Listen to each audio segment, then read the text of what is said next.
আসসালামু আলাইকুম বন্ধুরা। আশা করি আপনারা সবাই ভালো আছেন। আমি এবং আমার ভাই এবং সাথে আরো অনেকজন মিলে আজকে পুকুরে গোসল করলাম। এই গরমের মধ্যে এত প্রচন্ড এত গরম, এই গরমের মধ্যে একটু গোসল করলে কতটা যে শান্তি লাগে এটা বলে বোঝানো যাবে না। তাই আমরা ঠিক করলাম আজকে পুকুরে গোসল করব। তো আমি আর আমার ভাই চলে গেলাম পুকুরে গোসল করার জন্য। বন্ধুরা দেখতেই পাচ্ছেন পরিবেশটা কত সুন্দর, একদম নিরিবিলি পরিবেশ এবং একদম ঠান্ডা একটা পানি ছিল।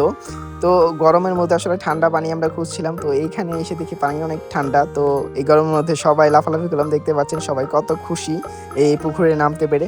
তো আমরাও এখানে অনেক গোসল করলাম। আপনারা দেখতেই থাকুন।